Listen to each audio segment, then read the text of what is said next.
What's going on, everybody? It's your boy Zoe No Days Off DFS here to bring you those NFL prop plays for NFL Sunday Week 2. If you guys new and you guys haven't done so already, make sure you guys hit that subscribe button so you don't miss any of the content I'm dropping over here on the channel. And drop a like on this video if this video or any of my other videos are helping you guys win some money. Now, we are on week 2 of the NFL. I'm excited because WNBA, yes, there's like 5 games, 6 games, something like that today. But the ladies, they've been selling me on the last couple of slates. But you know who's been pretty decent? It's guys that play football. And there's some good value plays that I do actually like. Now, last night, I posted my full list up on the Patreon. So if you are sub to the Patreon, you already got that list. You already got the best plays that I really felt like were on the board that we can go ahead and take advantage of. And I am going to add a couple more this morning as I go through and I look at some more stuff.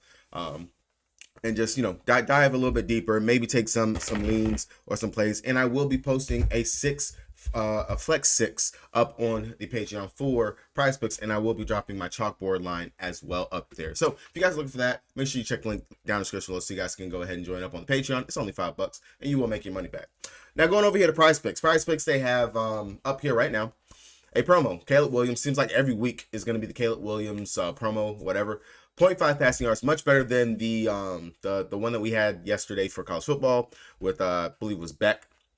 Did not get those passing yards. Definitely sold a booster slip that I had because the first play, Cash, easy day. He did not hit his passing yards at all whatsoever. But Caleb Williams, 0.5 passing yards. Unless he gets knocked out like A-Rod did in 4 drives, didn't have any passing and whatnot, there's no way he's not going to go ahead and get us that 0.5. So if you guys don't got a Prizepicks account and you want one, check the link down in the description below so you guys go ahead and play this. Caleb Williams, 0.5, build your bankroll up. And honestly, one of the best plays up on the board, and it's up here on the popular tab. First tab you click, Jonathan Taylor for this 0.5 rush and receiving touchdown. I am surprised that this is plus money. It scares me a little bit that it is plus money, but I really don't understand what it is that the books are seeing, Prizepicks are seeing, and everything, because everything I'm seeing is telling me Jonathan Taylor is going to be able to run all over this Green Bay defense. We literally just saw Shaquan Barkley, and I understand Jonathan Taylor, Shaquan Barkley, 2 different people, but still, Shaquan Barkley just had what, 3 touchdowns and ran for over 100+ yards on them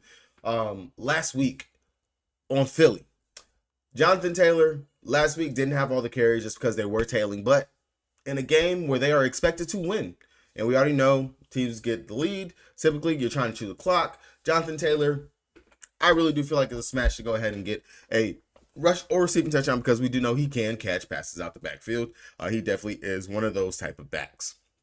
So if you guys are looking for something to go ahead and get you some boosted odds, definitely Caleb Williams plus the Jonathan Taylor. Jonathan Taylor rushing receiving touchdown is one of my favorite plays on today's slate. And it's going to be the first play that I went ahead and I want to talk about. Now, next play that we're going to go to. We're going to go over to my boy Chris Godwin over here on the Tampa Bay Buccaneers. Now there's a couple of plays that we can actually like for him over here, but one of them that really just sticks out to me is this 5.5 receiving yards right here for him. He covered that last week going up against Washington with 8 reception, and I think that he's in line for another week of doing the same thing, playing out of the slots. We already know going up against the Lions. If you guys didn't watch that game last week, now of course I'm going off of week 1 stats, but still, just the production and everything that I'm seeing so far. The position of him, he is the slot receiver. It is not Mike Evans. That is going to be Chris Godwin. He's going to play out in the slot, which is what he played majority of his snaps last week, which I want to say was about 50% that he played out of that spot last week. Very nice usage rate for a player who is going to be playing right there. And with that Lions defense, who we do know they can definitely get there to the quarterback,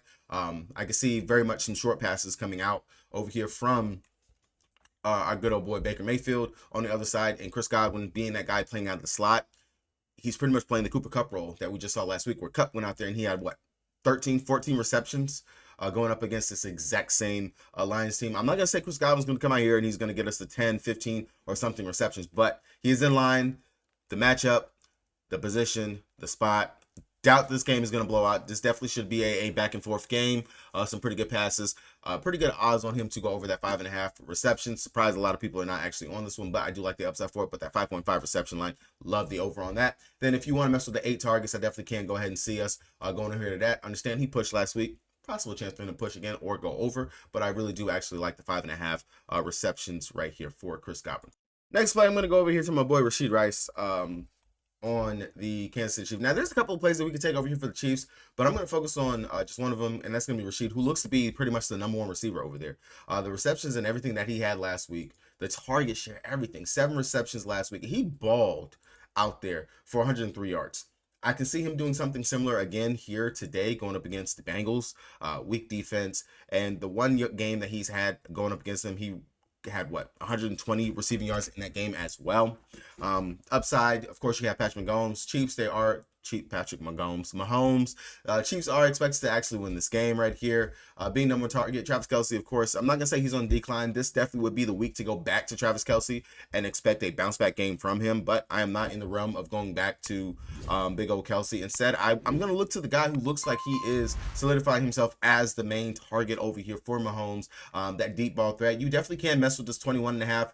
Longest reception, because a lot of Rice's receptions, they were definitely way down the field, at least about 15 plus yards that he was catching. And then of course his yards after the catch are very good on top of that. But that 67.5 receiving yards, I do love the upside for that right there, and I am looking at that as another main staple that you can go with. Now if you are worried about Rashid Rice and you want maybe a safer play, definitely Pacheco. He looks like he has solidified himself as the main back over here. We already seen that coming from last year. Pacheco, that rushing receiving touchdown definitely is a shoe-in. As we just saw last week, my Patriots were able to run all over this Bengals defense, all over them. Pacheco, much better back than what we have over there in Ramondre Stevens. Should be able to do the exact same thing over here. I like several of Pacheco's props that they actually have for him because one, he also does catch passes out the backfield. He definitely is. He has hands. He can catch very decently. But the 68.5 rushing yards, I like that. His 0.5 rushing receiving touchdowns, I like that. And then also, last one, the 14 fantasy score, just because he's going to be out there the field. We have a positive game script for him. He's favored to get a touchdown, so I know at least he's going to have what, those 4 to 6, well, 6 fantasy points from that right there, along with the fact of he should be able to ground and pound and get quite a bit of yardage on the ground. On top of that, he is a back that actually catches some passes. This 14 fantasy score looks a little bit too low in regards to what he can actually go out there and put up. I do like that one right there. If I have to rank Pacheco's props, if I am going to be taking any, of course, I'm going to go with the safety of that rushing receiving touchdown. Then we'll come down here to that fantasy points scored. And then last but not least, I'll take his rushing yards right there. And then if you want to sprinkle in, the last one would be his rushing receivings. But that would be the order. Main 2 plays for me for Pacheco are going to be that rushing touchdown, that fantasy score right there. I do believe you can play both Rashid Rice and Pacheco in a line if you are trying to do that. But typically, how I like to do, if I got players from the same team, I am going to spread them out across my lines. I'm not going to put 2 players from the same team necessarily, unless I'm doing a full game stack of that game, which you can do because you can run it back on the other side with Chase. Maybe you feel like this week, Joe Burrow's going to actually come out here and actually throw the ball, knows what he's doing. Remember that he is in the NFL. It looked 10 times better than what he did in that first game going up against my Pats. Now, another player that I want to go back to, which I'm still surprised that he is down this low. They are still without Christian McCaffrey. Juwan Jennings has definitely solidified himself as a receiver who we will be able to see catch some ridiculous passes this season. And they had him originally down about like 18.5 receiving yards, which I saw this earlier. But to still get Juwan Jennings at 20.5 receiving yards, I'm jumping all over that. As you can see over his going back to last season, he has cleared this. Clearly, he is in the pecking order out there at receiver. He is there. He is definitely there to stay, especially with no CMC out there. He's still going to be able to go ahead and get some passes and things of that nature. But 20.5 receiving yards, put some respect on my boy's name out here, man. That is ridiculous that they're even doing this to him. But 20.5, love the over for that one right there. That would be another play that I would definitely be hopping on if I am building out a flex slip for today. So just to give you guys a little tip, whenever you're looking through the board and you're trying to find like a good fantasy point prop, especially when it comes down to running backs, things like that, look for the running backs who are favored to go ahead and actually get touchdowns, because that's going to technically give you like the indication of, hey, maybe I should look over at this guy's fantasy points scored and things like that, because Kyrie Williams, another back who we have over here on the slate, expected to get a touchdown. The odds are very much in favor for him too, especially the matchup going up against Arizona, who we did just see last week, going up against the Buffalo Bills, got gashed on the ground, not only by the back James Cook, but also by Josh Allen, who went out there and he rushed for 2 touchdowns himself. Now, over here on the Rams, we do not have to worry about Matthew Stafford taking any of the rushing attempts, any of the rushing away from what Kyron Williams is going to go out here and do, being as the lead back. The only thing that we would have to worry about would be him splitting some time out there in the backfield, which could be a possibility because they do have some decent backs that they can actually rotate, and we do know that they do give Kupp a couple of tosses and things like that to let him try to make something happen on the ground. But Kyron Williams is solidified as the lead back. They have his rush attempts right now sitting at 17.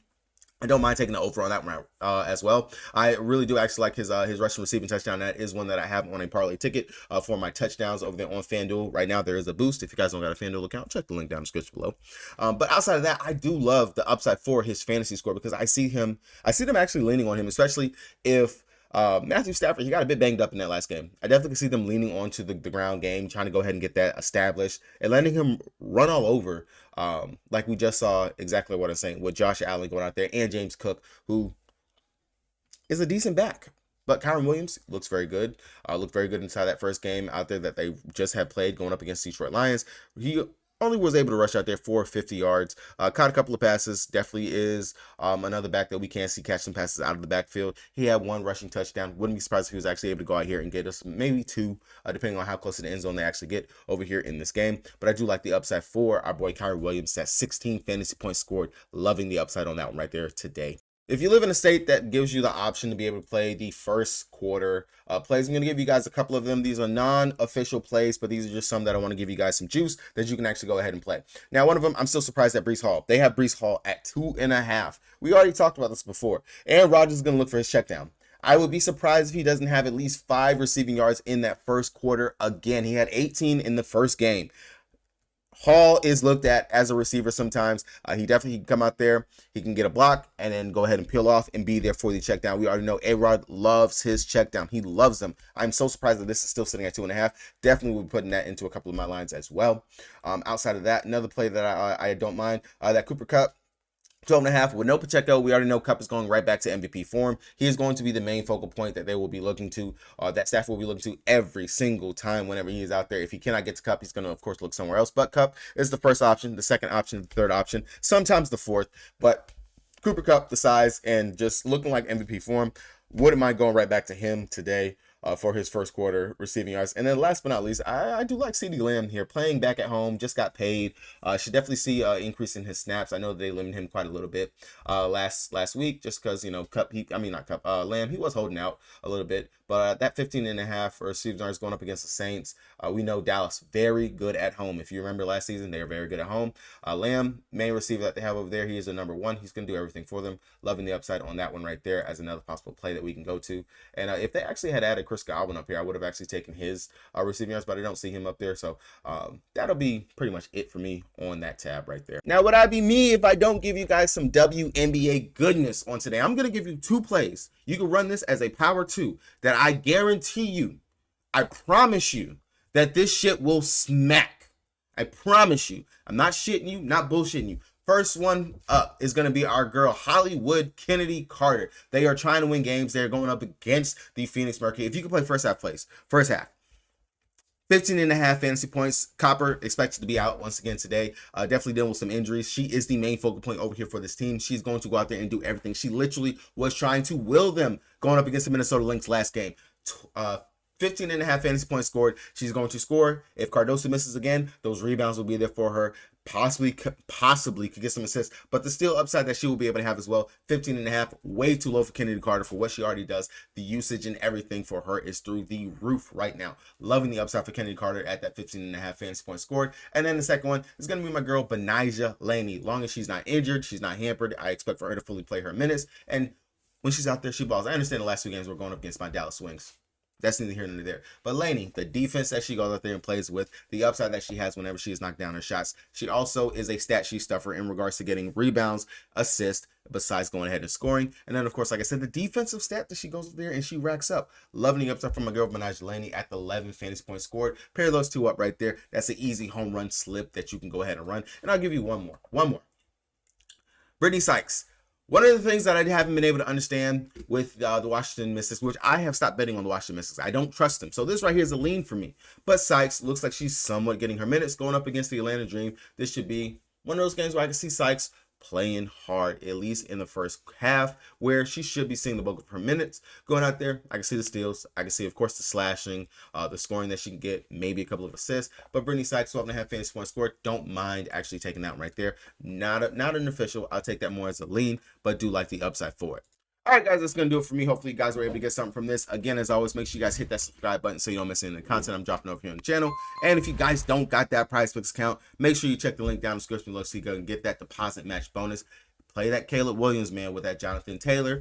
Easy double up. Boom, boom, boom. Take it to the moon right there. Good luck to everybody on this NFL Week 2 Sunday. Let's go ahead. Let's make that green. Peace.